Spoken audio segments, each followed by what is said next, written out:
Welcome to my channel. Bhagyalakshmi ನಾಳೆಯ ಸಂಚಿಕೆಯಲ್ಲಿ ಏನಾಗ್ತಿದೆ ಅಂತ ಈ ವಿಡಿಯೋದಲ್ಲಿ ನೋಡೋಣ. ಇಲ್ಲಿ ಹಿತಾ ಅವರು ಆದಿ ಜೊತೆ ಮಾತಾಡ್ತಿರ್ತಾರೆ. ಕನಿಕಾ ಅವರು ಹೇಗೆ ಭಾಗ್ಯ ಶೆಫ್ ಆಗಿದ್ದಾಗ ಕೆಲ್ಸದಿಂದ ತೆಗ್ದಾಕಿದ್ರು, ಹಾಗೆ ಅವ್ರ ಅಸಿಸ್ಟೆಂಟ್ ಗೋಸ್ಕರ ಭಾಗ್ಯ ತನ್ನ ಕೆಲ್ಸನ ತ್ಯಾಗ ಮಾಡಿ ಕೆಲ್ಸ ಬಿಟ್ಟು ಬಂದ್ರು. ಪ್ರತಿಯೊಂದನ್ನು ಇಲ್ಲಿ ಭಾಗ್ಯ ಫ್ರೆಂಡ್ ಹಿತಾ ಆದಿಗೆ ಹೇಳ್ತಾರೆ. ಇದನ್ನೆಲ್ಲ ಕೇಳಿಸ್ಕೊಂಡು ಆದಿಗಂತೂ ತುಂಬಾ ಶಾಕ್ ಆಗ್ಬಿಡುತ್ತೆ. ವಾಟ್, ಭಾಗ್ಯ ಅವ್ರ ಅಸಿಸ್ಟೆಂಟ್ ಕೆಲ್ಸ ಹೋಗ್ಬಾರ್ದು ಅಂತ ಹೇಳಿ ಎಲ್ಲಾ ತಪ್ಪನ್ನು ಅವ್ರ ಮೇಲೆ ಹಾಕೋಬಿಟ್ರ ಭಾಗ್ಯ ಅಂತ ಆದಿ ಕೇಳ್ತಾರೆ. ಹೌದು ಸರ್, ಭಾಗ್ಯ ಇರೋದೇ ಹಾಗೆ. ಎಷ್ಟೇ ಕಷ್ಟ ಬಂದ್ರು ಜೊತೆಗಿರೋರ್ನ ಬಿಟ್ಕೊಡೋ ಮಾತೇ ಇಲ್ಲ ಭಾಗ್ಯ. ಅವ್ರು ಅಷ್ಟು ಒಳ್ಳೆಯವರು. ಅವ್ರ ಜೊತೆ ನಾವು ಕೆಲಸ ಮಾಡ್ತಿದ್ವಿ ಅಂತ ಹೇಳ್ಕೊಳಕ್ಕೆ ನಂಗಂತೂ ತುಂಬಾ ಹೆಮ್ಮೆ ಆಗ್ತಿದೆ ಸರ್. ಸರಿ ಸರ್, ನಾನು ಹೋಗಿ ಭಾಗ್ಯ ಅವ್ರನ್ನ ಮಾತಾಡ್ಸ್ಬೇಕು. ಹಾಗೆ ಪೂಜಾಗೆ ಕಂಗ್ರಾಟ್ಸ್ ಹೇಳ್ಬೇಕು. ನಾನು ಬರ್ತೀನಿ ಸರ್, ನಿಮ್ಮನ್ನ ಭೇಟಿ ಮಾಡಿದ್ದು ತುಂಬಾ ಖುಷಿ ಆಯ್ತು ಅಂತ ಹಿತಾ ಹೇಳಿ ಅಲ್ಲಿಂದ ಹೋಗ್ತಾರೆ. ಇಲ್ಲಿ ಆದಿಗಂತೂ ಈತ ಮಾತ್ ಕೇಳಿ ಕನ್ಫ್ಯೂಷನ್ ಶುರು ಆಗುತ್ತೆ. ಇದೇನಿದು, ಪ್ರತಿ ಸಲ ನಾನು ಆ ಭಾಗ್ಯನ ಕೆಟ್ಟವಳು ಅಂತ ಅನ್ಕೊಂಡಾಗೆಲ್ಲ ಅವಳು ಒಳ್ಳೆವಳು ಅಂತ ಪ್ರೂವ್ ಆಗ್ತಿದ್ಯಲ್ಲ, ಹಾಗಾದ್ರೆ ಆ ಭಾಗ್ಯ ನಿಜವಾಗ್ಲೂ ಒಳ್ಳೆವಳ ಅಥವಾ ಕೆಟ್ಟವಳ? ಇವ್ರ ಮುಂದೆ ಎಲ್ಲ ಒಳ್ಳೆವಳ್ತಳ ನಾಟಕ ಆಡ್ತಿದಾರ. ಎಲ್ರು ನೋಡಿದ್ರೆ ಭಾಗ್ಯ ಅಂತವಳು ಇಂತವಳು ಅಂತ ಹೇಳ್ತಿದಾರೆ. ಆ ಕಡೆ ಅವತ್ತು ಕುಸುಮ ಅವ್ರು ನೋಡಿದ್ರೆ ನನ್ ಭಾಗ್ಯ ಸೊಸೆ ಅಲ್ಲ ಮಗಳು, ನನ್ ಮಗ ನಡು ರಸ್ತೆಯಲ್ಲಿ ಬಿಟ್ಟು ಹೋದಾಗ ನನ್ನ ಮತ್ತೆ ನಮ್ಮ ಯಜಮಾನ್ರನ್ನ ಅವಳೇ ನೋಡ್ಕೊಂಡಿದ್ದು ಅಂತ ಅಷ್ಟೆಲ್ಲ ಹೇಳೋದು. ಇವತ್ ನೋಡಿದ್ರೆ ತನ್ನ ಕೊಲೀಗ್ಸ್ಗೆ ತನ್ನ ಜೊತೆ ಕೆಲಸ ಮಾಡ್ತಿರೋರ್ಗೆ ಕೆಲಸ ಹೋಗುತ್ತೆ ಅಂತ ಹೇಳಿ ಭಾಗ್ಯ ಎಲ್ಲಾ ತಪ್ಪನ್ನು ತನ್ ಮೇಲೆ ಹಾಕೊಂಡು ತಲೆ ಮೇಲೆ ಹಾಕೊಂಡು ಕೆಲಸ ಬಿಟ್ಟು ಹೋದ್ರ. ಒಂದು ಅರ್ಥನೇ ಆಗ್ತಿಲ್ಲ ನಂಗೆ, ಕ್ಲಾರಿಟಿನೇ ಸಿಗ್ತಿಲ್ಲ ಅಂತ ಹೇಳಿ ಇಲ್ಲಿ ಆದಿ ಟೆನ್ಷನ್ ಮಾಡ್ಕೊತಿರ್ತಾರೆ. ಏನಾದ್ರೂ ಆಗ್ಲಿ ನಾನೇ ಭಾಗ್ಯನ ಟೆಸ್ಟ್ ಮಾಡ್ಬಿಡ್ತೀನಿ. ಅವಳು ನಾನ್ ಮಾಡೋ ಟೆಸ್ಟ್ ಅಲ್ಲಿ ಪಾಸ್ ಆದ್ರೆ ನಾನೇ ಮುಂದೆ ನಿಂತು ಕಿಶನ್ ಹಾಗೂ ಪೂಜಾನ ನಾನೇ ಮದ್ವೆ ಮಾಡ್ತೀನಿ. ಇಫ್ ಇನ್ ಕೇಸ್ ಅವಳೇನಾದ್ರೂ ಫೇಲ್ ಆದ್ರೆ ಈ ಮದ್ವೆ ನಡೆಯಕ್ಕೆ ನಾನಂತೂ ಬಿಡಲ್ಲ. ಇದಕ್ಕೆ ಅಪ್ಪ ಮುಂದೆ ಬಂದ್ರು ಅಷ್ಟೇನೆ ನಾನು ಈ ಮದ್ವೆನ ನಿಲ್ಸ್ತೀನಿ ಅಂತ ನಿಲ್ಸ್ತೀನಿ ಅಂತ ಆದಿ ಮನ್ಸಲ್ಲೇ ಅನ್ಕೋತಿರ್ತಾರೆ. ಹಾಗೆ ಇಲ್ಲಿ ಆದಿ ತುಂಬಾ ಟೆನ್ಷನ್ ಮಾಡ್ಕೊಂಡು ಯೋಚನೆ ಮಾಡ್ತಿರ್ಬೇಕಾದ್ರೆ ಅಲ್ಲಿಗೆ ಕನಿಕಾ ಹಾಗೂ ಮೀನಾಕ್ಷಿ ಬರ್ತಾರೆ. ಏನ್ ಆದಿ ಇಷ್ಟೊಂದು ಟೆನ್ಷನ್ ಮಾಡ್ಕೊಂಡಿದ್ಯಲ್ಲ, ಏನಾಯ್ತು ಅಂತ ಇಲ್ಲಿ ಮೀನಾಕ್ಷಿ ಕೇಳ್ತಿದ್ರೆ, ಅಲ್ಲ ಅತ್ತೆ, ನಂಗೆ ನಿಜವಾಗ್ಲು ಆ ಭಾಗ್ಯನ ವಿಷಯದಲ್ಲಿ ಕ್ಲಾರಿಟಿನೇ ಸಿಗ್ತಿಲ್ಲ. ಒಬ್ರು ಹೇಳ್ತಾರೆ ಅವ್ಳು ಒಳ್ಳೆವಳು ಅಂತ, ಇನ್ನೊಬ್ರು ಹೇಳ್ತಾರೆ ಅವ್ಳು ಕೆಟ್ಟವಳು ಅಂತ. ನಾನ್ ನೋಡಿದ್ದು ಸುಳ್ಳ ಅಥವಾ ಅವಳು ಇರೋದೇ ಸುಳ್ಳ, ನಂಗಂತೂ ಗೊತ್ತೇ ಆಗ್ತಿಲ್ಲ ಅಂತ ಇಲ್ಲಿ ಆದಿ ಐ ಆಮ್ ಟೋಟಲಿ ಕನ್ಫ್ಯೂಸ್ ಅತ್ತೆ ಅಂತ ಆದಿಯವರು ಮೀನಾಕ್ಷಿ ಹೇಳ್ತಿರ್ತಾರೆ. ಅಶೋಕ್ ಬ್ರೋ, ನೀನ್ ಹೋಗಿ ಅವಳ ಗಿಮಿಕ್ಕೆಲ್ಲ ಬೀಳ್ಬೇಡ ನೀನು. ಈಗ ತಾನೇ ಜಸ್ಟ್ ಹೋದ್ಲಲ್ಲ ಆ ಹಿತಾ, ಏನು ಅವಳು ಏನಾದ್ರು ಹೇಳಿದ್ಲ ನಿಂಗೆ, ಅದಕ್ಕೆ ನೀವ್ ಇಷ್ಟೊಂದು ಟೆನ್ಷನ್ ಮಾಡ್ಕೋತಿದ್ದೀರಾ ಅಂತ ನಂಗೆ ಗೊತ್ತಾಯ್ತು ಅಂತ ಕನಿಕಾ ಹೇಳ್ತಾರೆ. Yes Kanika, you are right. ಆ ಹುಡ್ಗಿ ಇದ್ದಾಳಲ್ಲ ಏನೋ ಭಾಗ್ಯನ್ ಫ್ರೆಂಡ್ ಅಂತ ಹೇಳುದು. ನೀನ್ ಒಂದ್ ವಿಷಯ ಹೇಳು, ಭಾಗ್ಯ ಈ ಹಿಂದೆ ನಮ್ಮ ಹೋಟೆಲ್ ಅಲ್ಲಿ ಕೆಲಸ ಮಾಡ್ತಿಲ್ಲ ಅಂತ ಆದಿ ಕನಿಕಂಗ್ ಹೇಳ್ತಾರೆ. ಕನಿಕಂಗಂತೂ ಟೆನ್ಷನ್ ಶುರು ಆಗುತ್ತೆ. ಬ್ರೋಗೆ ಹಿತಾ ಎಲ್ಲಾ ವಿಷಯ ಹೇಳ್ಬಿಟ್ಲಾ? ಹಾಗಾದ್ರೆ ನಾನೇ ಅವಳನ್ನ ಕೆಲ್ಸದಿಂದ ತೆಗ್ದಾಕಿದ್ದು, ಮೋಸ ಮಾಡಿ ಕೆಲ್ಸದಿಂದ ತೆಗ್ದಾಕಿದ್ದು ಅಂತ ಏನಾರು ಹೇಳ್ಬಿಟ್ಲಾ? ಹೇಗೆ ಇದ್ರಲ್ಲಿ ನಾನ್ ಬಚಾವಾಗೋದು ಅಂತ ಹೇಳಿ ಕನಿಕಾ ಹೇಳ್ಕೊಂಡು ಮನ್ಸಲ್ಲೇ ಟೆನ್ಷನ್ ಮಾಡ್ಕೊತಿರ್ತಾರೆ. ಬ್ರೋ, ಹೋಗಿ ನೀನು ಥರ್ಡ್ ಪರ್ಸನ್ ಮಾತ್ರ ನಂಬ್ತಿದ್ಯಲ್ಲ, ನಿಜವಾಗ್ಲೂ ನಿಮ್ಗೆ ಏನ್ ಹೇಳ್ಬೇಕು ಅಂತ ನಂಗೆ ಗೊತ್ತಾಗ್ತಿಲ್ಲ. ಆ ಹಿತಾ ಇದ್ಲಲ್ಲ, ಅವಳು ನಮ್ ಹೋಟೆಲ್ ಅಲ್ಲೇ ಕೆಲಸ ಮಾಡ್ತಿದ್ಲು. ಆ ಭಾಗ್ಯನ ಬಕೆಟ್ ಇಟ್ಕೊಂಡು ಓಡಾಡ್ತಿದ್ಲು.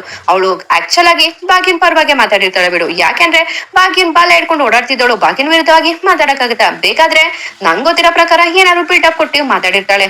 ಎಲ್ಲಾರ್ಗೋಸ್ಕರ ಕೆಲ್ಸನೇ ತ್ಯಾಗ ಮಾಡಿ ಹೋದ್ಲು ಅಂತ ಮಾತಾಡಿರ್ತಾಳೆ. ಕರೆಕ್ಟ್ ಅಲ್ವಾ ನಾನು ಹೇಳ್ತಿರೋದು ಅಂತ ಕನಿಕಾ ಹೇಳ್ತಾರೆ. ಎಸ್ ಕನಿಕಾ, ನೀನ್ ಹೇಳ್ತಿರೋದ್ ಕರೆಕ್ಟ್. ಆ ಭಾಗ್ಯನ್ ಫ್ರೆಂಡು ಹಾಗೆ ಹೇಳಿದ್ದು. ನೀನೇನೋ ಕೆಲ್ಸದಿಂದ ಮೋಸದಿಂದ ತೆಗ್ದಾಕ್ಬಿಟ್ಟಂತೆ, ಅದಕ್ಕೋಸ್ಕರ ತನ್ನ ಜೊತೆಲಿ ಕೆಲಸ ಮಾಡೋರ್ ಕೆಲ್ಸ ಹೋಗ್ಬಾರ್ದು ಅಂತ ಅವಳು ಹೀಗ್ ಮಾಡ್ದೆ ಅಂತ ಅವಳು ಹೇಳಿದ್ಲು ಅಂತ ಇಲ್ಲಿ ಆದಿ ಹೇಳ್ತಾರೆ. ಬ್ರೋ, ಇದೆಲ್ಲ ನಾಟಕ ಬ್ರೋ. ಆ ಭಾಗ್ಯನೇ ಬೇಕು ಅಂತ ಬೇಕಾದ್ರೆ ಆದಿ ಹತ್ರ ಹೋಗಿ ಈ ತರ ಮಾತಾಡ್ಸು ಅಂತ ಹೇಳಿರ್ತಾರೆ ಅಂತ ಕನಿಕಾ ಹೇಳ್ತಿರ್ತಾರೆ. ಅಲ್ಲ ಬ್ರೋ, ನಂಗೊಂದು ಡೌಟ್, ನೀನ್ ಕ್ಲಾರಿಟಿ ಕೊಡ್ತೀಯ ಅಂತ ಕನಿಕಾ ಕೇಳ್ತಾರೆ. ಏನ್ ಕನಿಕಾ ಹೇಳು ಅಂತ ಇಲ್ಲಿ ಆದಿ ಹೇಳ್ತಿದೆ. ಫಸ್ಟ್ ಆಫ್ ಆಲ್ ಅವಳಿಗೆ ನೀನು ನಮ್ಮ ಅಣ್ಣ ಅಂತ ಅವಳಿಗೆ ಹೇಗೆ ಗೊತ್ತಾಯ್ತು ಅಂತ ಕನಿಕಾ ಹೇಳ್ತಿದ್ರೆ ಆದಿಗಂತೂ ತುಂಬಾ ಶಾಕ್ ಆಗುತ್ತೆ. ಕರೆಕ್ಟ್ ಅಲ್ವಾ ಕನಿಕಾ? ನಾನು ಅದೇ ಪ್ರಶ್ನೆ ಅವಳು ಕೇಳಿದೆ, ಆದ್ರೆ ಅವಳು ನನ್ನ ಹೋಟೆಲ್ ಅಲ್ಲಿ ಕೆಲಸ ಮಾಡ್ತಿದ್ಲು ಅಂತಲ್ಲ, ನಾನು ನಿನ್ನ ಅಣ್ಣ ಅಂತ ಗೊತ್ತಾಯ್ತೇನೋ ಅಂತ ನಾನ್ ಅನ್ಕೊಂಡೆ ಅಂತ ಆದಿ ಹೇಳ್ತಾರೆ. ಅದ್ ಹೇಗೆ ಬ್ರೋ, ನೀವಿದ್ದು ಫಾರಿನ್ ಕಂಟ್ರಿಲಿ, ನೀವು ಬಂದಿದೆ ಇವಾಗ ಕಿಶನ್ ಮದ್ವೆ ಅಂತ, ನೀವು ನಿಮ್ಮನ್ನ ನೋಡೋದೇ ನಾವ್ ಹೆಚ್ಚು ಅಂತದ್ರಲ್ಲಿ ಬೇರೆ ಜನ ನಿಮ್ಮನ್ನ ನೋಡಿರಕ್ಕೆ ಚಾನ್ಸ್ ಇದೆಯಾ? ಥಿಂಕ್ ಮಾಡಿ ಬ್ರೋ. ಇದೆಲ್ಲ ಆ ಭಾಗ್ಯ ಕಿತಾಪತಿನೇ. ನಿಮ್ ಮುಂದೆ ಬಿಲ್ಡಪ್ ತಗೊಂಡು ಸಿಂಪತಿ ಗಿಟ್ಟಿಸ್ಕೊಳಕ್ಕೆ ಅಂತ ಈಗೆಲ್ಲ ಅವಳ ಫ್ರೆಂಡ್ ಹತ್ರ ಅವಳೇ ನಾಟಕ ಆಡ್ಸಿದ್ದಾಳೆ. ಯಾವ್ದೇ ಕಾರಣಕ್ಕೂ ಅವ್ರ ಮಾತೆಲ್ಲ ನೀನು ನಂಬೇಡ ಬ್ರೋ ಅಂತ ಕನಿಕಾ ಹೇಳ್ತಾರೆ. ಎಸ್ ಕನಿಕಾ, ನೀನ್ ಹೇಳ್ತಿರೋದು ಕರೆಕ್ಟ್ ಆಗಿದೆ. ಅವಳ ಆಕ್ಚುಲಿ ನಾನು ಆದಿ ಅಂತ ಹೇಳ್ದಾಗ್ಲೇ ನಂಗೆ ಡೌಟ್ ಶುರು ಆಯ್ತು, ಅವಳು ಹೇಗೆ ನನ್ ಗೊತ್ತು ಅಂತ. ನೀನು ಸರಿಯಾಗಿ ಹೇಳ್ತಿದ್ಯಾ, ಆ ಭಾಗ್ಯ ಮೋಸ್ಗಾತಿ ಅಂತ ಆದಿ ಹೇಳ್ತಾರೆ. ನೋಡು ಅತಿ, ನಮ್ಗೆ ಜಾಸ್ತಿ ಟೈಮ್ ಇಲ್ಲ. ನೀನ್ ಹೇಗಾದ್ರೂ ಮಾಡಿ ಆ ಪೂಜಾ ಹಾಗೂ ಕಿಶನ್ ಮದ್ವೆ ನಿಲ್ಬೇಕು, ಆ ತರ ನೀನ್ ಏನಾದ್ರು ಪ್ಲಾನ್ ಮಾಡು ಅಂತ ಮೀನಾಕ್ಷಿ ಹೇಳ್ತಾರೆ. ಸರಿಯತ್ತೆ, ನೀವ್ ಹೇಳ್ತಿರೋದು ಸರಿಯಾಗಿದೆ. ಇವತ್ತು ತಾಳಿ ಕಟ್ಟೋ ದಿನ, ಇವತ್ತು ನಾವೇನಾದ್ರೂ ಮಾಡ್ಲೇಬೇಕು, ಇಲ್ಲಾಂದ್ರೆ ನಮ್ ಸಂಸಾರನ ಹಾಳು ಮಾಡ್ಬಿಡ್ತಾರೆ ಆ ಭಾಗ್ಯ ಮತ್ತೆ ಆ ಭಾಗ್ಯ ಮನೆಯವರು ಅಂತ ಆದಿ ಯೋಚನೆ ಮಾಡ್ತಿರ್ತಾರೆ. ಆ ಕಡೆ ಭಾಗ್ಯ ಮಾತ್ರ ತುಂಬಾ ಖುಷಿಯಿಂದ ಭಾಗ್ಯ ಮನೆಯವರೆಲ್ಲ ಪೂಜಾಗೆ ಸಿದ್ಧತೆ ಮಾಡ್ತಿರ್ತಾರೆ. ಚೆನ್ನಾಗಿ ಮದುಮಗಳ ತರ ರೆಡಿ ಮಾಡ್ತಿರ್ತಾರೆ. ಭಾಗ್ಯ ಅವರು ತುಂಬಾ ಖುಷಿಯಿಂದ ಪೂಜಾಗೆ ರೆಡಿ ಮಾಡ್ತಿರ್ತಾರೆ. ಪೂಜಾ, ನೀನ್ ಇವತ್ತು ಮದ್ವೆ ಆಗೋದ್ರೆ ಇನ್ನು ನೀನು ನಮ್ಮ ಮನೆಗೆ ಬರೋದೇ ತುಂಬಾ ಅಪರೂಪ ಕಣೆ, ಬೇಜಾರ್ ಮಾಡ್ಕೋಬೇಡ. ನೀನು ಆ ಮನೇಲಿ ಹೇಗಿರ್ತೀಯೋ ಏನೋ ಗೊತ್ತಿಲ್ಲ, ಆದ್ರೆ ನೀನ್ ಎಲ್ಲಾರ ಮನ್ಸು ಗೆದ್ದು ಆ ಮನೆಗೆ ತಕ್ಕ ಸೊಸೆ ಆಗ್ತೀಯ ಅಂತ ನಂಗಂತೂ ಚೆನ್ನಾಗ್ ಗೊತ್ತಿದೆ. ಒಟ್ಟಲ್ಲಿ ನೀನ್ ಖುಷಿಯಾಗಿರು ಅಷ್ಟೇ ಸಾಕು ಅಂತ ಇಲ್ಲಿ ಭಾಗ್ಯ ಕಣ್ಣೀರಾಗ್ತಾ ಪೂಜಾಗ್ ಹೇಳ್ತಿದೆ. ಆಗ ನೀನ್ ಅಳ್ಬೇಡಕ್ಕ, ನನ್ಗೆ ಯಾವಾಗ ಯಾವಾಗ ನೋಡ್ಬೇಕು ಅನ್ಸುತ್ತೆ ಅವಾಗ ನೀನ್ ಬಂದ್ಬಿಡು. ಹಾಗೂ ನಿಂಗೆ ಆ ಕನಿಕ ಮನೇಲಿ ಇದ್ದಾಳೆ ಅಂತ ಏನಾದ್ರು ಇರಿಟೇಟ್ ಆದ್ರೆ ಒಂದ್ ಫೋನ್ ಮಾಡುವಕ್ಕ ಸಾಕು, ನಾನೇ ಮನೆಗೆ ಬಂದ್ಬಿಡ್ತೀನಿ ಅಂತ ಇಲ್ಲಿ ಪೂಜಾ ಮತ್ತೆ ಭಾಗ್ಯ ಮಾತಾಡ್ತಿರ್ತಾರೆ. ಅದೇ ಸಮಯಕ್ಕೆ ಇಲ್ಲಿ ಲಕ್ಷ್ಮಿ ಬರ್ತಾರೆ. ಲಕ್ಷ್ಮಿ ನೋಡಿ ಭಾಗ್ಯ ಮನೆಯವ್ರಿಗಂತೂ ತುಂಬಾ ಖುಷಿ ಆಗುತ್ತೆ. ಲಡ್ಡು ಅಂತ ಹೇಳಿ ಇಲ್ಲಿ ಭಾಗ್ಯ ಹೋಗಿ ಲಕ್ಷ್ಮಿನ ತಪ್ಕೋತಾರೆ. ಏನ್ ಲಡ್ಡು, ಇವಾಗ ಈ ಅಕ್ಕ ನೆನ್ಪಾಯ್ತಾ, ಈಗ ತಂಗಿ ಮದ್ವೆ ಅಂತ ನೆನ್ಪಾಯ್ತಾ ನಿಂಗೆ ಅಂತ ಭಾಗ್ಯ ಹೇಳ್ತೀರಾ. ಅಶೋಕ, ಯಾಕಕ್ಕ ಈ ತರ ಮಾತಾಡ್ತಿದ್ದೀರಾ, ಎಷ್ಟೇ ಆದ್ರೂ ನಾನು ನಿಮ್ಮನ್ನ ಮತ್ತೆ ನಮ್ಮ ಮನೆಯವ್ರನ್ನ ಮರ್ಯಕ್ ಸಾಧ್ಯನೇ ಇಲ್ಲ ಅಂತ ಹೇಳಿ ಪೂಜಾ ಅಂತ ಖುಷಿಯಿಂದ ಪೂಜಾನ ತಪ್ಕೋತಾರೆ. ಅಲ್ಲಾಕ, ನನ್ ಮದ್ವೆಗೆ ನೀನು ಎಷ್ಟ್ ಬೇಗ ಬಂದಿರ್ಬೇಕು, ನೀನ್ ನೋಡಿದ್ರೆ ಗೆಸ್ಟ್ ತರ ಇವಾಗ ಬರ್ತಿದ್ಯಲ್ಲ, ನಾನು ನಿನ್ ಜೊತೆ ಮಾತಾಡಲ್ಲಕ್ಕ ಅಂತ ಪೂಜಾ ತಮಾಷೆ ಮಾಡ್ತಿರ್ತಾರೆ. ಏನ್ ಪೂಜಾ, ನನ್ ಜೊತೆನೆ ಮಾತಾಡಲ್ವಾ ಅಂತ ಇಲ್ಲಿ ಲಕ್ಷ್ಮಿ ಕೇಳ್ತಿದೆ. ಅಕ್ಕ ಅಂತ ಹೇಳಿ ಖುಷಿಯಿಂದ ಪೂಜಾ ಲಕ್ಷ್ಮಿನ ತಪ್ಕೋತಾರೆ. ಆಮೇಲೆ ಮನೆಯವರೆಲ್ಲ ಲಕ್ಷ್ಮಿನ ತುಂಬಾ ಖುಷಿಯಿಂದ ಮಾತಾಡಿಸ್ತಿರ್ತಾರೆ. ಆ ಕಡೆ ಮದ್ವೆಗೆ ಎಲ್ಲ ಸಿದ್ಧತೆ ಆಗಿರುತ್ತೆ. ಇಲ್ಲಿ ಕಿಶನ್ ಹಸೆಮಣೆ ಮೇಲೆ ಕೂತಿರ್ತಾರೆ. ಕನಿಕಾ ಮತ್ತೆ ಮೀನಾಕ್ಷಿಗಂತೂ ಕಿಶನ್ ಹಸೆಮಣೆ ಮೇಲೆ ಕೂತಿರೋದ್ ನೋಡಿ ತುಂಬಾ ಟೆನ್ಷನ್ ಆಗ್ತಿರುತ್ತೆ. ಏನತ್ತೆ ಇದು, ಆದಿಬ್ರೋ ಏನೋ ಮಾಡ್ತೀನಿ ಅಂತ ಹೇಳಿದ್ರು, ಇನ್ನು ಏನು ಮಾಡೇ ಇಲ್ವಲ್ಲ. ಕಿಶನ್ ಹಸೆಮಣೆ ಮೇಲೆ ಕೂತಾಯ್ತು, ಈಗ ನಾವ್ ಏನ್ ಮಾಡಕ್ಕಾಗುತ್ತೆ, ಪೂಜಾ ಬಂದು ಪಕ್ಕ ಕೂತ್ಕೋತಿದಂಗೆ ಅವ್ನ್ ತಾಳಿ ಕಟ್ಟಿದ್ರೆ ಮದ್ವೆನೆ ಮುಗ್ದೋಗುತ್ತಲ್ಲ ಅಂತ ಕನಿಕಾ ಟೆನ್ಷನ್ ಮಾಡ್ಕೊಂಡು ಹೇಳ್ತಿದೆ. ಡೋಂಟ್ ವರಿ ಕನಿಕಾ, ಆದಿ ನೋಡ್ಕೋತೀನಿ ಅಂತ ಹೇಳಿದ್ಮೇಲೆ ಅವನು ಏನಾದ್ರೂ ಮಾಡೇ ಮಾಡ್ತಾನೆ, ನೀನು ಅದಕ್ಕೆಲ್ಲ ತಲೆಗಡ್ಸ್ಕೋಬೇಡ ಅಂತ ಮೀನಾಕ್ಷಿ ಹೇಳ್ತಾರೆ. ಆಮೇಲೆ ಇಲ್ಲಿ ಖುಷಿಯಿಂದ ವಿಠಲ್ ಹಾಗೂ ಧರ್ಮ, ಕಾಮತ್ ಅವರು ಎಲ್ಲರೂ ಒಟ್ಟಿಗೆ ಕೂತಿರ್ತಾರೆ. ಆಮೇಲೆ ಇಲ್ಲಿ ಸುನಂದ ಅವ್ರು ಮಾತ್ರ ತನ್ವಿನ ಹೋಗಿ ಮುಹೂರ್ತ ಗೊತ್ತಾಯ್ತು, ಪೂಜಾನ ಕರ್ಕೊಂಡ್ ಬಾ ಅಂತ ಹೇಳಿ ಇಲ್ಲಿ ಸುನಂದ ಅವರು ತನ್ವಿಗೆ ಹೇಳ್ತಾರೆ. ಪೂಜಾ ಅವ್ರನ್ನ ಕುಸುಮ ಅವರು, ಲಕ್ಷ್ಮಿ ಅವರು ಹಾಗೂ ತನ್ವಿ ಅವರು ತುಂಬಾ ಖುಷಿಯಿಂದ ಹಸೆಮಣೆ ಹತ್ರ ಕರ್ಕೊಂಡ್ ಬರ್ತಿರ್ತಾರೆ. ಆದ್ರೆ ಕಿಶನ್ ಅಂತೂ ಪೂಜಾ ನೋಡಿ ತುಂಬಾ ಖುಷಿಯಾಗಿ, ಎಷ್ಟು ಚೆನ್ನಾಗ್ ಕಾಣಿಸ್ತಿದ್ಯಾ ಪೂಜಾ, ನಿಜವಾಗ್ಲೂ ಒಳ್ಳೆ ದೇವತೆ ತರ ಕಾಣಿಸ್ತಿದ್ಯಾ, ಈ ದಿನ ಬರ್ಲಿ ಅಂತ ನಾನು ಎಷ್ಟು ದಿನದಿಂದ ಆಸೆ ಇಟ್ಕೊಂಡಿದ್ದೆ ಗೊತ್ತಾ, ನನ್ಗಂತೂ ತುಂಬಾ ಖುಷಿ ಆಗ್ತಿದೆ ಅಂತ ಇಲ್ಲಿ ಕಿಶನ್ ಪೂಜಾನ ನೋಡ್ಕೊಂಡು ಮನ್ಸಲ್ಲೇ ಖುಷಿ ಪಡ್ತಿರ್ತಾರೆ. ಹಾಗೆ ಆ ಕಡೆ ಭಾಗ್ಯ ಜೊತೆ ಆದಿ ಮಾತಾಡ್ತಿರ್ತಾರೆ. ನೋಡಿ ಭಾಗ್ಯ ಅವ್ರೆ, ನಿಮ್ ಮೇಲೆ ಯಾವ್ದೇ ತರಹದ ನಂಬಿಕೆನೂ ಇಲ್ಲ, ವಿಶ್ವಾಸನೂ ಇಲ್ಲ. ನೀವು ದುಡ್ಡುಗೋಸ್ಕರ ಅಂತಸ್ಗೋಸ್ಕರ ನನ್ ತಮ್ಮನ ಬುಟ್ಟಿಗೆ ಹಾಕೊಂಡಿದ್ದೀರಾ. ಹಾಗೆ ನಿಮ್ ತಂಗಿನ ಲವ್ ಮಾಡುವಂತ ಚೂ ಬಿಟ್ಟಿರೋದು ನೀವೇ ಅಂತ ನಂಗೆ ಚೆನ್ನಾಗ್ ಗೊತ್ತು ಅಂತ ಆದಿ ಹೇಳ್ತಿದ್ರೆ. ಏನ್ ಹೇಳ್ತಿದ್ದೀರಾ ಆದಿ ಅವ್ರೆ, ನೀವ್ ಅನ್ಕೊಂಡಿರೋ ತಪ್ಪು, ನೀವ್ ಅನ್ಕೊಂಡಿರೋ ಹಾಗೆ ನಾನಲ್ಲ ಅಂತ ಭಾಗ್ಯ ಹೇಳ್ತಿರ್ತಾರೆ. ಅದೆಲ್ಲ ನನ್ ಗೊತ್ತಿಲ್ಲ ಭಾಗ್ಯ ಅವ್ರೆ, ಪ್ರತಿ ಸಲಿ ನೀವು ಒಳ್ಳೆಯವರು ಅಂತ ನಾನ್ ಅನ್ಕೊಂಡಾಗೆಲ್ಲ ನೀವು ಕೆಟ್ಟವ್ರು ಅಂತಾನೆ ಪ್ರೂವ್ ಆಗ್ತಾ ಇದೆ. ಹಾಗೆ ನಿಮ್ಮ ನನ್ಗೆ ಯಾವ್ದೇ ತರಹದ ನಂಬಿಕೆ ಇಲ್ಲ. ಇಡೀ ಆಸ್ತಿಗೋಸ್ಕರ ಇಷ್ಟೆಲ್ಲ ಮಾಡ್ತಿದ್ದೀರಾ ಅಂದ್ರೆ ನನ್ ಬೇಕಾದ್ರೆ ನನ್ನ ಏನು ನನ್ಗೆ ಪ್ರಾಪರ್ಟೀಸ್ ಬರುತ್ತಲ್ಲ, ನನ್ನ ಆಸ್ತಿ ಫುಲ್ಲು ನಿಮ್ ಹೆಸರಿಗೆ ಬರ್ಕೊಡ್ತೀನಿ.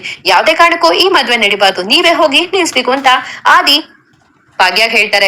ಇಲ್ಲ ಆದಿಯವ್ರೆ, ನಿಮ್ಮ ಆಸ್ತಿ ಯಾವ್ದು ನಂಗೆ ಬೇಕಾಗಿಲ್ಲ ಅಂತ ಭಾಗ್ಯ ಕೋಪ ಮಾಡ್ಕೊಂಡು ಆದಿಗೆ ಬೈದ್ ಬಿಡ್ತಾರೆ. ನೋಡಿ, ಹೇಳೋದೆಲ್ಲ ಹೇಳಿದೀನಿ, ನನ್ನ ಆಸ್ತಿ ಇಡೀ ಪ್ರಾಪರ್ಟಿ ನಿಮ್ಗೆ ಬರ್ಕೊಡ್ತೀನಿ ಅಂತಾನು ಹೇಳಿದೀನಿ. ಇಷ್ಟಾದ್ಮೇಲೂ ನೀವೇನಾದ್ರೂ ನಿಮ್ ತಂಗಿ ಪೂಜನ ನಮ್ಮನೆ ಸೊಸೆಯಾಗಿ ಕಳಿಸ್ತೀನಿ ಅಂದ್ರೆ ನಿಜವಾಗ್ಲೂ ನಂಗೆ ಈ ಮದ್ವೆ ನಡೆಯೋದ್ ಇಷ್ಟ ಇಲ್ಲ. ಒಂದ್ ವೇಳೆ ನೀವೇನಾದ್ರೂ ನಿಮ್ ಪೂಜನ ನಮ್ಮನೆ ಸೊಸೆಯಾಗಿ ಕಳಿಸ್ರೆ ನಾನು ಈ ಮನೆನೆ ಬಿಟ್ಟು ಹೊರಟೋಗ್ತೀನಿ ಅಂತ ಆದಿ ಹೇಳ್ಬಿಡ್ತಾರೆ. ಆದಿ ಮಾತ್ ಕೇಳಿ ಭಾಗ್ಯಗಂತೂ ತುಂಬಾ ಶಾಕ್ ಆಗುತ್ತೆ. ಏನ್ ಹೇಳ್ತಿದ್ದೀರಾ ಆದಿ ಅವ್ರೆ, ನೀವು ಮನೆ ಬಿಟ್ಟು ಹೋಗೋದ, ಯಾಕೆ ತರ ಎಲ್ಲ ಮಾಡ್ತಿದ್ದೀರಾ, ನೀವ್ ಅನ್ಕೊಂಡಿರೋ ತರ ನಾನು ಹಣ ಆಗ್ಲಿ ಆಸ್ತಿಗಾಗ್ಲಿ ಯಾವ್ದಕ್ಕೂ ಆಸೆ ಪಟ್ಟವಳಲ್ಲ ಅಂತ ಭಾಗ್ಯ ಹೇಳ್ತಾರೆ. ಅದೆಲ್ಲ ನಂಗೆ ಗೊತ್ತಿಲ್ಲ. ಇನ್ ಕೆಲವೇ ಕ್ಷಣದಲ್ಲಿ ಕಿಶನ್ ಪೂಜನ್ಗೆ ತಾಳಿ ಕಟ್ತಾರೆ. ಅದು ನಿಲ್ಲೇಬೇಕು. ಕಿಶನ್ ಪೂಜನ್ಗೆ ತಾಳಿ ಕಟ್ಟಿದ್ರೆ ನಾನು ಮನೆ ಬಿಟ್ಟು ಹೊರಟೋಗ್ತೀನಿ, ಯಾರಿಗೂ ಈ ವಿಷಯ ಹೇಳಲ್ಲ. ನಿಮ್ಗೆ ಎಲ್ಲಾರ್ ಖುಷಿಗಿಂತ ನಿಮ್ ತಂಗಿನ ಆ ಮನೆಗೆ ಕಳ್ಸ್ಬೇಕು ಅಂತ ಇಷ್ಟ ಇದ್ರೆ ಕಳ್ಸ್ಬೋದು, ಅಥವಾ ನೀವು ಫಿಲಾಸಫಿ ಹೊಡಿತೀರಲ್ಲ, ನಮ್ಗೆ ತುಂಬು ಕುಟುಂಬನ ದೂರ ಮಾಡೋದ್ ಇಷ್ಟ ಇಲ್ಲ, ಹಣ ಆಸ್ತಿ ಯಾವ್ದು ಇಷ್ಟ ಇಲ್ಲ, ಒಂದ್ ಸಂಸಾರ ಹಾಗೂ ಕುಟುಂಬ ಚೆನ್ನಾಗಿರ್ಬೇಕು ಅಂತ ಹೇಳಿದ್ರಲ್ಲ, ನಾನು ಮನೇಲೇ ಇರ್ಬೇಕು ಅಂದ್ರೆ ನೀವು ಈ ಮದ್ವೆನ ನೀವೇ ಹೋಗಿ ನಿಲ್ಸ್ಬೇಕು ಅಂತ ಆದಿ ಹೇಳ್ಬಿಡ್ತಾರೆ. ಆದಿ ಮಾತ್ ಕೇಳಿ ಇಲ್ಲಿ ಭಾಗ್ಯಂಗಂತೂ ಟೆನ್ಷನ್ ಶುರು ಆಗುತ್ತೆ. ಆಮೇಲೆ ಇಲ್ಲಿ ಭಾಗ್ಯ ಮನ್ಸಲ್ಲೇ ಅನ್ಕೋತಾರೆ, ಏನ್ ನಡೀತಾ ಇದೆ ಇಲ್ಲಿ, ನನ್ ತಂಗಿ ಇನ್ನು ಮದ್ವೆನೇ ಆಗಿಲ್ಲ, ಮದ್ವೆ ಆಗಿ ಆ ಮನೆಗೆ ಕಾಲು ಇಟ್ಟಿಲ್ಲ, ಅವಳು ಹೋಗ್ತಿದಂಗೆ ಬಾವುನ ಮನೆ ಬಿಟ್ಟು ಆಚೆ ಕಳ್ಸಿದ್ಲು, ಹಾಗೆ ನಾತಿನ ಮನೆ ಬಿಟ್ಟು ಆಚೆ ಕಳ್ಸಿದ್ಲು ಅಂತ ನನ್ ತಂಗಿ ಹೆಸರಿಗೆ ಕಳಂಕ ಬರೋದ್ ಬೇಡ, ಇಷ್ಟೆಲ್ಲಾ ವಿರೋಧ ಇಟ್ಕೊಂಡು ನನ್ ತಂಗಿ ಮದ್ವೆ ಆಗದೆ ಬೇಡ ಅಂತ ಇಲ್ಲಿ ಭಾಗ್ಯ ಯೋಚನೆ ಮಾಡ್ಕೋತಾರೆ. ಸರಿ ಆದಿಯವ್ರೆ, ನಾನ್ ಹೋಗಿ ನನ್ ತಂಗಿನ ಮನೆಗ್ ವಾಪಸ್ ಕರ್ಕೊಂಡು ಹೋಗ್ತೀನಿ, ಈ ಮದ್ವೆ ಯಾವ್ದೇ ಕಾರಣಕ್ಕೂ ನಡೆಯಲ್ಲ, ನೀವು ನಿಮ್ ಕುಟುಂಬದವ್ರ ಜೊತೆ ನಿಮ್ ತಂದೆ ಮತ್ತೆ ತಂಗಿ ಅಕ್ಕಂದಿ ಜೊತೆ ಖುಷಿಯಾಗಿರಿ ಅಂತ ಹೇಳಿ ಭಾಗ್ಯ ಕೋಪ ಮಾಡ್ಕೊಂಡು ಕಲ್ಯಾಣ ಮಂಟಪದ ಕಡೆ ಬರ್ತಾ ಇರ್ತಾರೆ. ಆ ಕಡೆ ಕುಸುಮ ಅವ್ರು ಮಾತ್ರ ತುಂಬಾ ಖುಷಿಯಿಂದ ಪೂಜನ, ಲಕ್ಷ್ಮಿ ಹಾಗೂ ತನ್ವಿ ಎಲ್ಲರೂ ಕರ್ಕೊಂಡ್ ಬರ್ತಿರ್ತಾರೆ. ಇಲ್ಲಿ ಭಾಗ್ಯ ಬಂದು ಒಂದ್ ನಿಮಿಷ ನಿಂತ್ಕೋ ಪೂಜಾ ಅಂತ ಪೂಜನ ತಡಿತಾರೆ. ಯಾಕಕ್ಕ, ಏನಾಯ್ತಕ್ಕ ಅಂತ ಪೂಜಾ ಕೇಳ್ತಿದೆ. ನೋಡು ಪೂಜಾ, ನೀನು ಜಾಸ್ತಿ ನಂಗೆ ಪ್ರಶ್ನೆ ಮಾಡ್ಬೇಡ, ನೀನು ಹಸೆಮಣೆ ಮೇಲೆ ಕೂರೋದ್ ಬೇಡ, ಈ ಮದ್ವೆ ಆಗ್ತಿರೋದ್ ನನ್ಗೆ ಸ್ವಲ್ಪನೂ ಇಷ್ಟ ಇಲ್ಲ ಅಂತ ಭಾಗ್ಯ ಹೇಳ್ಬಿಡ್ತಾರೆ. ಆಗ ಎಲ್ಲಾರ್ಗೂ ತುಂಬಾ ಶಾಕ್ ಆಗ್ಬಿಡುತ್ತೆ. ಏನಮ್ಮ ಭಾಗ್ಯ, ಹೇಳ್ತಿದ್ಯಾ ಮದ್ವೆ ಹೆಣ್ಣು ಕಲ್ಯಾಣ ಮಂಟಪದವರೆಗೂ ಮನೆಯವ್ರಿಗೂ ಬಂದು ಮದ್ವೆ ಇಷ್ಟ ಇಲ್ಲ ಅಂದ್ರೆ ಏನತ್ತ ಆ ತಾಂಡವ ಏನಾದ್ರು ನಿಂಗೆ ಎದುರಿಸದ್ನ ಹೇಳು, ಏನಾದ್ರೂ ಇದ್ರೆ ಹೇಳು, ಅವ್ನಿಗೆ ಸರಿಯಾಗಿ ಹೋಗಿ ಗ್ರಾಚಾರ ಬಿಡಿಸ್ಬರ್ತೀನಿ ಅಂತ ಕುಸುಮ ಹೇಳ್ತಿರ್ತಾರೆ. ಇಲ್ಲ ಅತ್ತೆ ಏನು ಇಲ್ಲ, ಯಾರು ನಂಗೆ ಪ್ರಶ್ನೆ ಮಾಡ್ಬೇಡಿ, ನಾನ್ ಏನ್ ನಿರ್ಧಾರ ತಗೊಂಡಿದ್ದೀನಿ ಅದೇ ನನ್ ಕಡೆ ನಿರ್ಧಾರ. ಈ ಮದ್ವೆ ಆಗಲ್ಲ ಅಂದ್ರೆ ಆಗಲ್ಲ ಅಷ್ಟೇ. ಪೂಜಾ ನಿನ್ಗೆ ನನ್ ಮೇಲೆ ನಂಬಿಕೆ ಇದೆ ಅಲ್ವಾ ಅಂತ ಭಾಗ್ಯ ಹೇಳ್ತಿದ್ರೆ ಪೂಜಾ ಅಂತೂ ಭಾಗ್ಯನ್ ಮಾತ್ ಕೇಳಿ ಹಳದಿಕ್ ಶುರು ಮಾಡ್ಬಿಡ್ತಾರೆ. ನೋಡು ಪೂಜಾ, ಈಗ ಹತ್ಕೊಂಡೆಲ್ಲ ಇಲ್ಲಿರಕ್ಕಾಗಲ್ಲ, ಬಾ ಮನೆಗ್ ಹೋಗೋಣ, ನಿನ್ಗೆ ನನ್ ಮೇಲೆ ನಂಬಿಕೆ ಇದೆ ಅಲ್ವಾ ಅಂತ ಭಾಗ್ಯ ಕೇಳ್ತಾರೆ. ಹ್ಞೂ ಅಕ್ಕ, ನೀನ್ ಏನೇ ಹೇಳಿದ್ರು ನಾನು ಮಾತ್ನ ಕೇಳೇ ಕೇಳ್ತೀನಿ ಅಂತ ಇಲ್ಲಿ ಪೂಜಾ ಹೇಳ್ತಾರೆ. ಅಲ್ಲಕ್ಕ, ಪೂಜಾ ಚೆನ್ನಾಗಿ ರೆಡಿ ಆಗಿದ್ದಾಳೆ, ಇನ್ನೇನೋ ಒಂದ್ 5-6 ನಿಮಿಷ ಆದ್ರೆ ಮದ್ವೆನೇ ಆಗೋಗುತ್ತೆ, ಈಗ ನೋಡಿದ್ರೆ ಮದ್ವೆ ಬೇಡ ಅಂತಿದ್ಯಲ್ಲ, ಏನಾಯ್ತು ಅಕ್ಕ ಅಂತ ಲಕ್ಷ್ಮಿ ಹೇಳ್ತಾರೆ.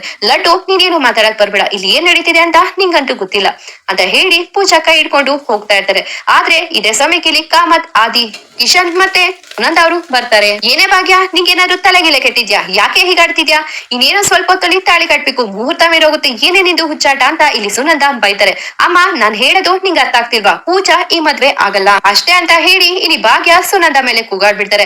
ಅಲ್ಲಮ್ಮ ಭಾಗ್ಯ, ಏನಾಯ್ತು ಅಂತ ಇಲ್ಲಿ ಕಾಮತ್ ಹಾಗೂ ಕಿಶನ್ ಅವ್ರು ಕೇಳ್ತಿದ್ರು. ಭಾಗ್ಯ ಏನು ಮಾತಾಡ್ದೆ ಹಾಗೆ ಪೂಜಾ ಕೈ ಹಿಡ್ಕೊಂಡು ಹೇಳ್ಕೊಂಡು ಅಲ್ಲಿಂದ ಹೋಗ್ತಿರ್ತಾರೆ. ಇದೆಲ್ಲ ನೋಡಿ ಮೀನಾಕ್ಷಿ ಮತ್ತೆ ಕನಿಕಾಗಂತೂ ತುಂಬಾ ಖುಷಿ ಆಗ್ತಿರುತ್ತೆ.